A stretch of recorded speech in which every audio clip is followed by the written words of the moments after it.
County. It is an honor and a privilege to welcome you all this morning. I am Franklin County Commissioner and Board President Erica Crawley. First, we will get started with presenting the colors for today's ceremony. Is the Franklin County Sheriff's Honor Guard.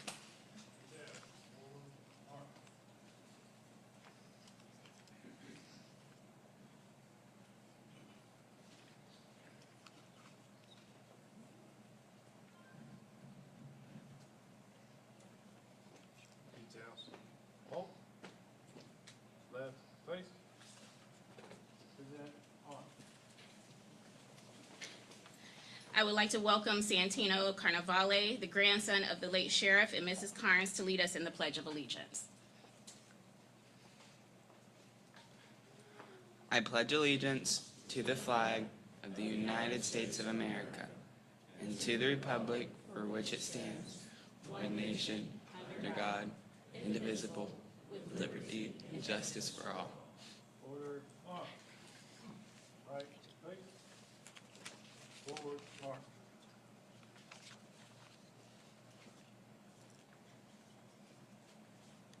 Thank you, Santino. It is now my pleasure to introduce the Sheriff's Office Chaplain, Father Leo Connolly, for an invocation.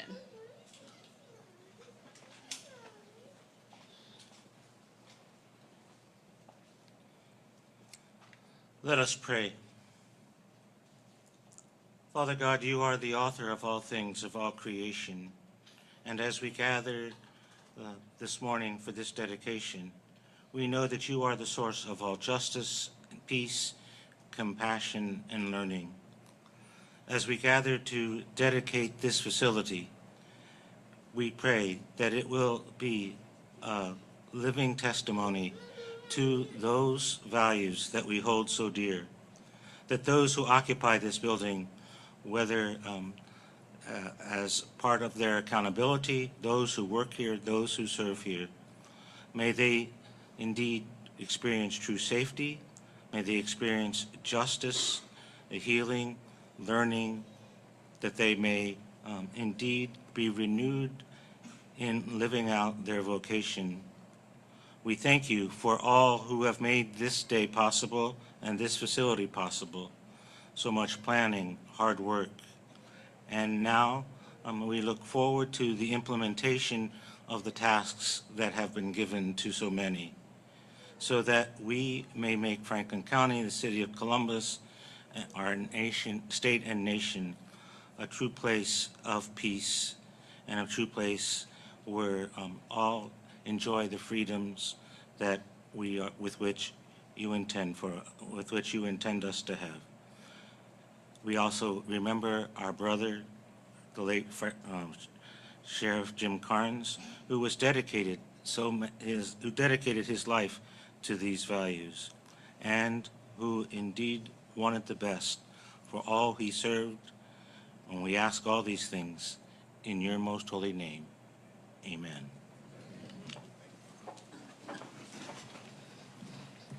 Thank you, Father Connolly. Now I would like to recognize the elected officials in attendance.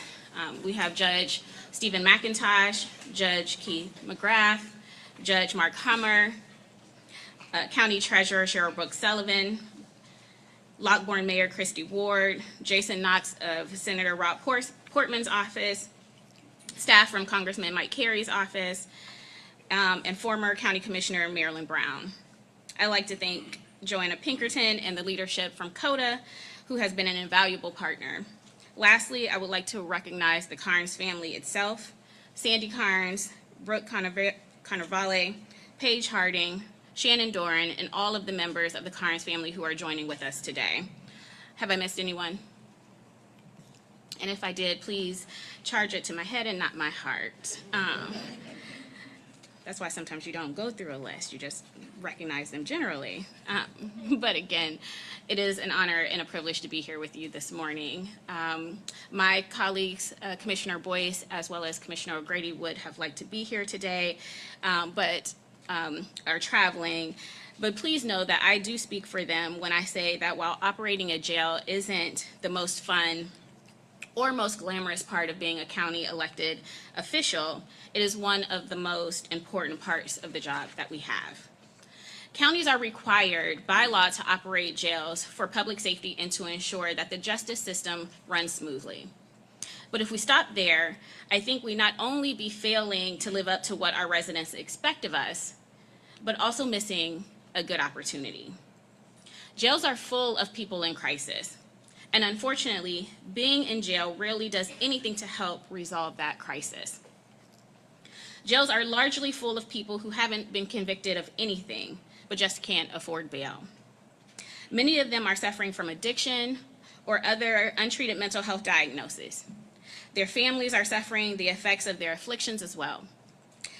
And now they find themselves with a loved one who's locked away, who can't contribute to the family, who may lose their job or the other progress that they've made in addressing the barriers to their family's success.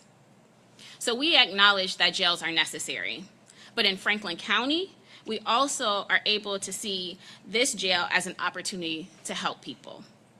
And this jail is an opportunity for our community to care for our residents more thoughtfully who are in crisis.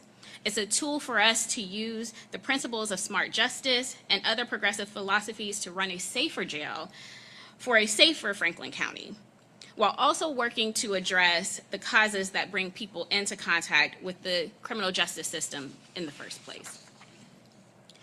This facility is amazing, but its benefit to our community doesn't just come from the bricks and the mortar, but from the programming, the services, the education, and the crisis intervention and diversion that we're going to be able to provide here.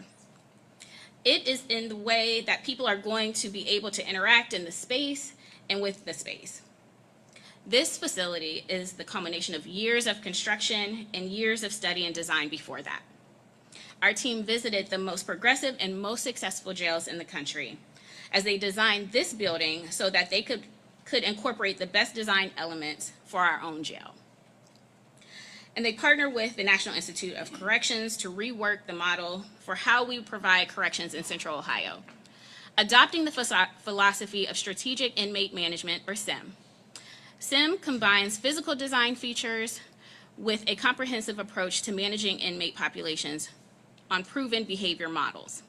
It creates a safe and secure environment that reduces tension, violence, and vandalism while increasing safety and job satisfaction for our employees. It's a gender-responsive, trauma-informed model in which the deputies share the space with inmates, interacting with them directly rather than simply shutting them away and out of sight.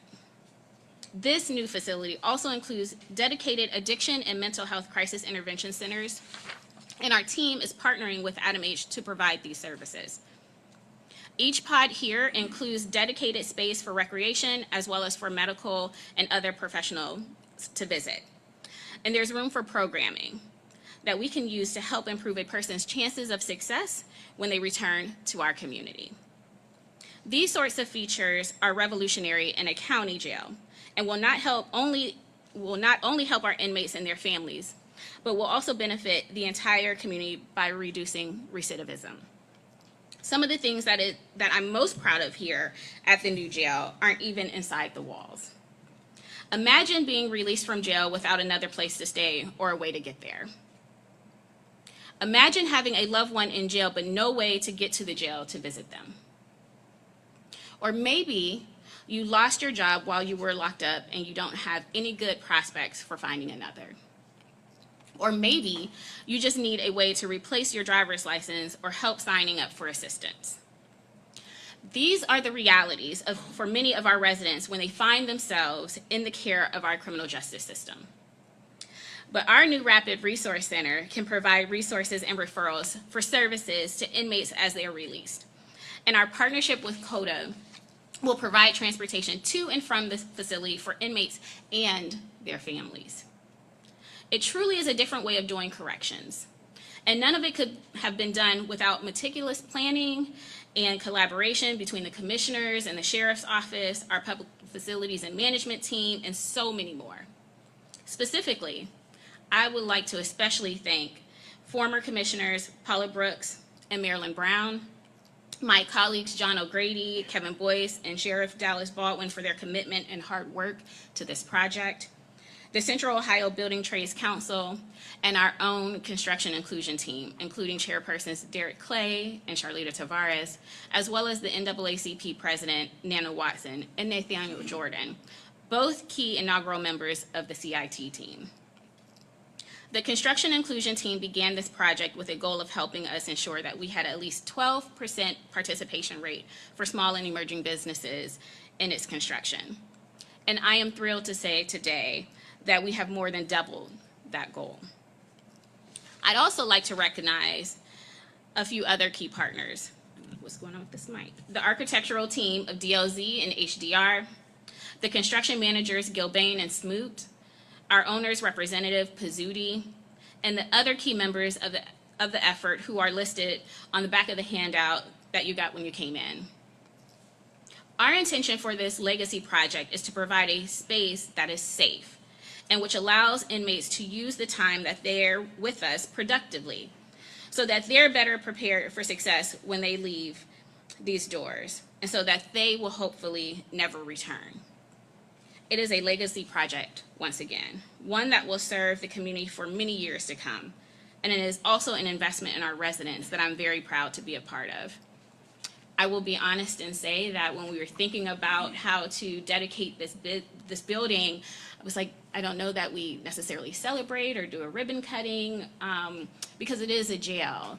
And I've spent my career trying to break that preschool to prison pipeline and really, try to impact our neighbors in a way so they never interact with the sheriffs or this building. But I am particularly excited and have talked about this facility as I've been in DC or down in Atlanta attending conferences for NACO, and others have come from across this country to see what we are doing here. This is a state-of-the-art facility. This model will have a multi-generational impact on the people that we serve here because of the programming, because of the change in the model, and because we see the humanity in our neighbors who will come back into our communities.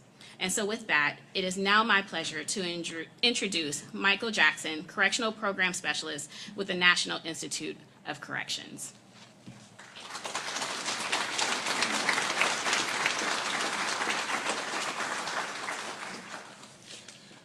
Good morning, everyone. Well, I had this all planned out, and much of what I was going to tell you is what the commissioner just said. So let me tell you a little bit about the National Institute of Corrections. We were founded about 50 years ago after the Attica riots. The jails division was not originally in the plans, and that's who I worked for. We started in the late 70s, and one of the first things that we realized was that when jurisdictions go to plan a new jail, they really don't know where to start. Folks that build the last ones are gone, some of them dead and buried, and they realized that a lot of the jails that were being built weren't serving the purposes that they wanted it to serve.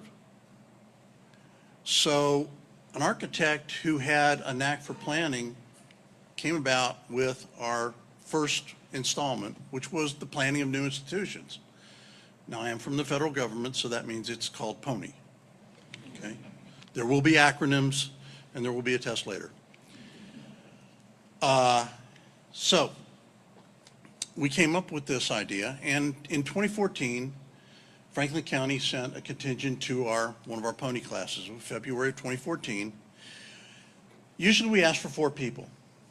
The sheriff, who's responsible for the jail operation, the person that's actually doing the work inside the jail, the chief jail administrator, a member of the county commission, and usually the county administrator in Franklin County's case.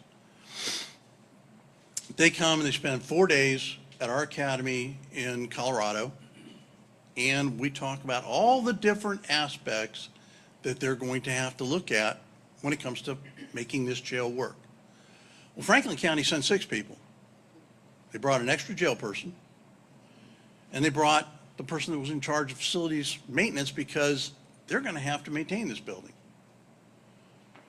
And it's not going to work like the old ones did. Now, the first question I ask people when they call me, and I'm responsible for all this, they gave it to me when I got there. I come from a jail as well. I spent 26 years with the Fairfax County Sheriff's Office in Virginia, and in my 26 years, we built 4 times. We were very bad at planning. So, figuring somebody who's made all the mistakes would be best to run this. And the first thing I asked them, okay, well, what do you want the jail to do? That stumps people. What do you mean, what do we want it to do? Well, hold the bad guys. Well, it's more than just that. How often do you want to see them again? Because that's what we were hearing. It's a revolving door. Or as the commissioner put it, from preschool to prison. Yeah, a lot of these folks haven't gotten the upbringing that some of the folks in this room have gotten. Some of them don't know any better. Some of them have lived on the streets. So, rather than rehabilitation, it's actually habilitation. They've never heard it before. So that's what we started talking about. And the commitment from the Franklin County group was evident right there in that class. The sheriff was a little hesitant about direct supervision. Part of the class goes to a direct supervision facility. Kind of won him over. But he wanted to see it bigger. Well, he just happened to come back out in April for the National Sheriff's Institute. So I took him to a bigger one in Denver. And he saw it, he liked it, and that started the commitment of working with the inmates rather than just observing them or supervising them. And that's what SIM is all about. It's managing the inmates, not just, yeah, he's there, he's breathing. Which, when I started, that was what you needed to do on your check. See movement and signs of life. That's all we cared about. Keep them alive. We've evolved as a profession, and it's now, let's try to do something about this. And there were a lot of phone calls between myself and different members of the county about, we want to do this. Do you know any place that has this? Part of our technical assistance is to be able to send people on site visits and see some of these other facilities. And they went to different places and saw parts and pieces. But nobody has put them all together yet, until now. So we're very excited to see if all these parts and pieces now working as a system, and we tell people that in the pony class, it's a system. The jail's just a part of it. People would say, well, we want you to fix them. That's a tall order. They've been broken for a long time by the time they get to us. Remember, they don't get to us till they're at least 18. So it's a system problem, and it's a long-term fix, if you will. And it takes people in the community as well. They were bringing in those agencies. I just learned yesterday about the Rapid Response Center that's going to be added on to this building, where all the county agencies are going to have desks out in the lobby, and when they get released, they can get in contact with any agency they need to get the help they need, hopefully not to come back. There'll always be a need for a jail. For those of you that remember Father Flanagan, who started Boys Town, his motto was, there's no such thing as a bad boy. He was wrong. There are bad boys out there, and that's why we need these places. There's some bad girls too, but Father Flanagan didn't work with them. So we'll always need a place to incarcerate the people we're afraid of. But we don't have to lock everybody up that we're annoyed with. They need our help. And that's what Franklin County has started to do. They've got the ball in motion. It's going to take the whole community to make this work. But I see we're very anxious to see how well it works. And we will be using Franklin County. In fact, actually I already have, as Chief Deputy Stobart will attest, he gets phone calls now too, and tours and that kind of stuff. Let the folks know what's going on here. It's important that the community supports this. At NIC, we recognize jails that are doing innovative things and declare them a center of innovation, and we have done that with Franklin County. But more than just for a program, this is for the whole system. And we wish them all the luck in the world. We'll still be there to support them as things change and new ideas develop. And we look forward to the success of this piece of the criminal justice system. Thank you.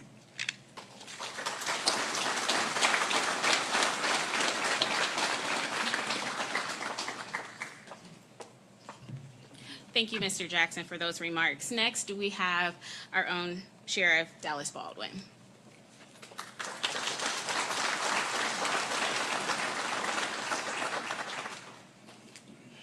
Thank you, Commissioner Crawley, and dynamic speech. You covered all the bases, and like Mike said, you covered all the topics he was going to speak about. You covered all the ones I was going to speak about. So my part will be fairly short. But Mike, thank you and the NIC for all the tremendous services and help that you have provided. You've been here nonstop and helped out, and it's really going to bear fruit. It's going to make a difference in this county. Thank you to everybody for attending. If you look around the room, there are so many officials. There are representatives from senators, congressmen, judges, sheriffs, chiefs. Everybody here, too many to mention, but it shows how important this really is for Franklin County.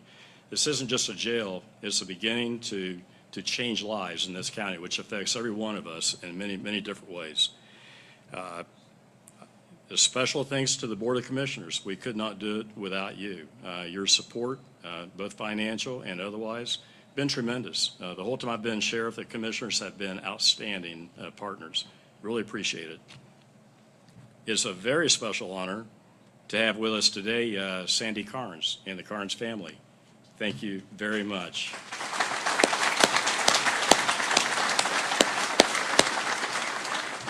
It's just an honor and a great time to be here as we celebrate and dedicate this corrections center to Sheriff Jim Karnes, or Big Jim Karnes as they called him. Great guy.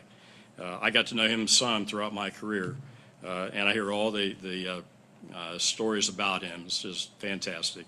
But it really is an honor to name this facility after him. You know, it's been about 8 years I'm aware of the building process for this, what you see right now. But it began many years ago. It actually began under Sheriff Karnes. The discussions, the planning, so what you see today actually began with him, and that's why it's so fitting to actually name this in his honor. I know he had a real passion for corrections, and I think he would be proud. This facility does represent a change in not only structure, a change in philosophy, and you heard the commissioner and Michael talk about SIMS, strategic inmate management, managing their behavior. It's where deputies and staff are actually embedded with inmates inside a pod or a housing unit. It changes the environment. It's very important for the employees. It adds an element of safety, which is very, very important. Most of our inmates actually cycle through within about 72 hours. They come in and they're released back out into the public. But our employees, many of them will spend 25 years working here, much, much more time than any inmate. So we have to make sure that this is a proper facility, a safe facility for our own employees. As you'll see as you walk through, if you take the self-guided tours, you will see that there's space, I think you mentioned already, a space for medical exams, recreation, programming. Services are brought directly to the inmate instead of taking the inmate, to the services. Our goal is to have people leave here better when they came in. I know the Corrections Divisions has a mantra that today's inmate is tomorrow's neighbor. And that's very true because almost everybody, without exception, at some point, their sentence is over, they go back to the community. And we want them to go back better so that they do not come back. And I know you mentioned that in your speech. So with that, my part was pretty short. It is really my pleasure now to introduce the next guest speaker, Brooke, Karnes, Carnevale.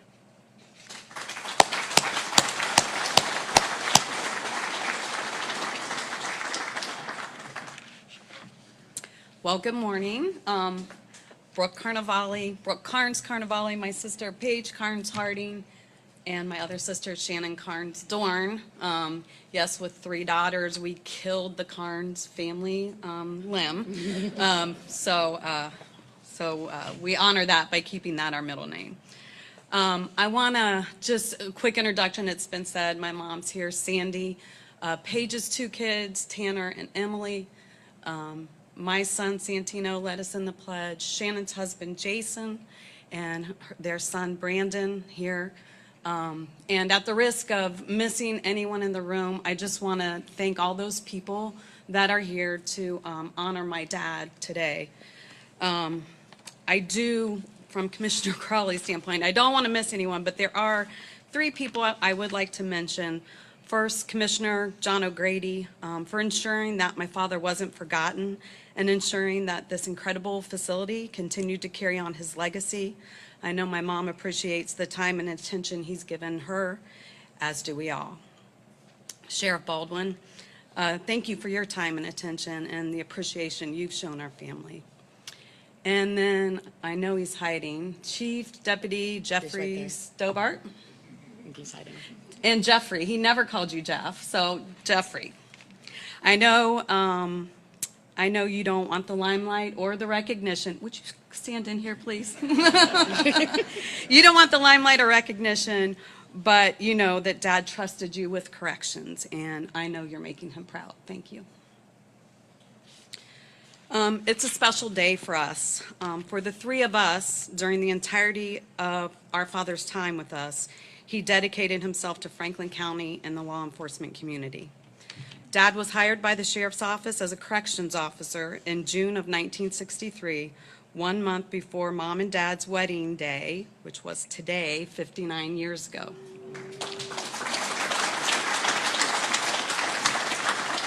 Dad actually had to work the 4th of July to make sure that he would get the wedding day off.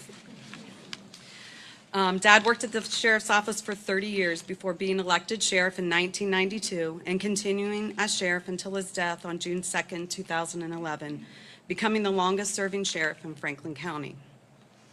I looked back over old news stories written about him, especially during the time when he passed, and I wanted to take the opportunity given to us today to share our memories with those who knew him well or introduce him and the man he was for those who may not know him.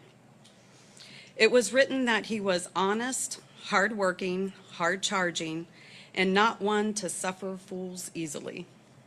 There were several words used to describe him. They all seem a little strange when written together, but for us that knew him, we know they described him well. Tough, contentious, funny, loving, faithful, compassionate. He was described as being bigger than life, and he was said to be a 6'4" center of gravity when he walked into a room, and he liked to make his points. But he was also described by many as a teddy bear, especially by his grandkids. And we can all attest that there is no greater thing that we all miss than the strength and comfort of one of his big hugs. Our dad was said to be a basic man, something that we all knew very well. He didn't want for anything, never owned a new car, and didn't claim to have anything left on his bucket list. He held 3 core principles for those who worked for him and with him. Father Conley shared those at his funeral. 1, show up on time. 2, don't lie. 3, do your job. It was said that he was respected by his troops and knew the power of teamwork. He ran the sheriff's office by the book. He suspended and fired deputies who violated rules, but defended others who took heat for enforcing them. We were honored to be given a tour of this facility prior to today's dedication. And as we received the tour, we were struck by how many aspects of this facility represented core values consistent with who Dad was as a person. With the exception of some of the boys we may have dated when we were much younger, Dad always gave everyone the benefit of the doubt. He didn't care much about political connections, wealth, or social status. While he had the opportunity to shake the hands of presidents and dine with some elite and important people in this country during his career, he treated a busboy or kitchen staff as the person deserving the same dignity, respect, and humanity. Many of the inmates who will be housed here have yet to have their cases adjudicated. Dad trusted people until you gave him a reason to betray the trust. And with that betrayal comes consequences. Ours was a simple note that said we were grounded. But similar consequences come to inmates who betray trust and freedom they are given here. This facility is designed to treat people with humanity. I think that seems fitting. As the years have passed, we know that for us, he remains a powerful presence. He guides our principles and moral compasses in almost everything we do. It remains striking how many people still approach us to tell us about the impact he had on their lives. He was above all else a family man. But in the Franklin County Sheriff Office, this was his family too. So we know personally how much he loved and cared for it as well. And today, we know he is very proud. Our father was a great public servant, and we appreciate the dedication of this building, the Jack, to honor his legacy and represents the importance and value of public service. For our family, for his grandkids, memorializing him in this way means the world to us. We know that he is not forgotten. Thank you for the honor and the fitting tribute.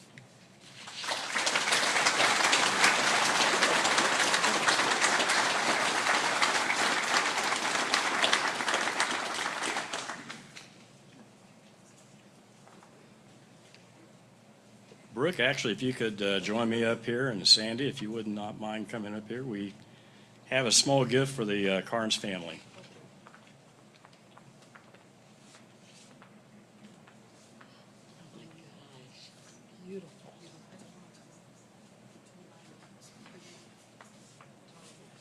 It's a nice photograph of the new JK, James Karnes Corrections Center.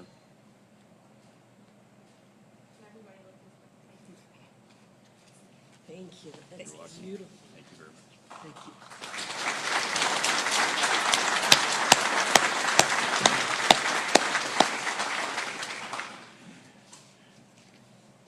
you. Next, we'll have Commissioner Crawley come up.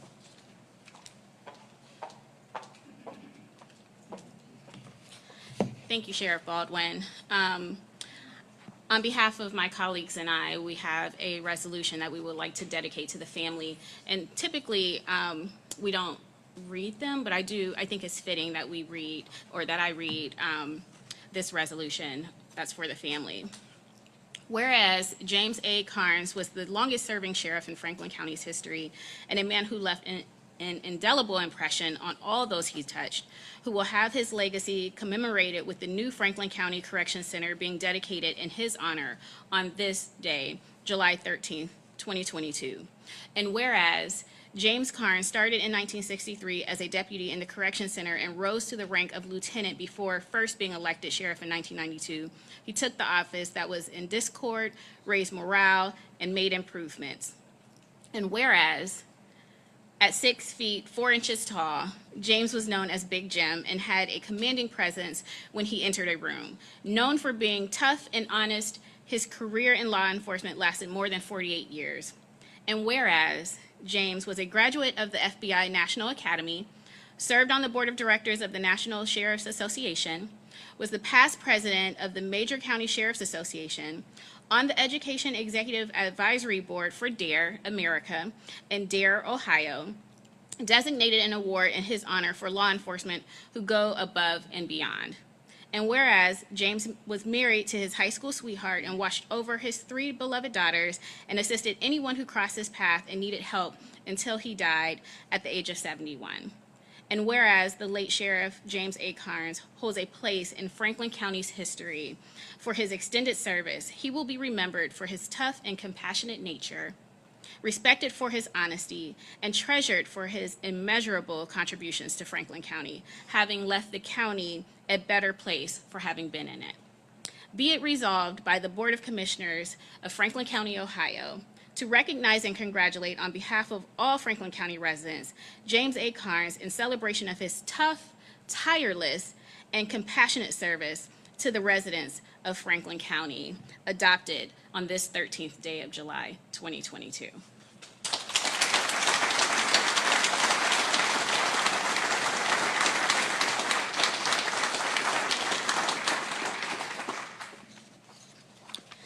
Okay, so there is the opportunity for folks to take a self-guided tour if you've not toured the building already. Deputies are there to share information and to answer questions about the building that you may have. You may also help yourself to refreshments. And for the members of the media who are here, the Karnes family, myself, and our staff, our administration will we'll make ourselves available in the front lobby for questions. So with that, thank you so much for your time today. We really appreciate it. And again, thank you so much.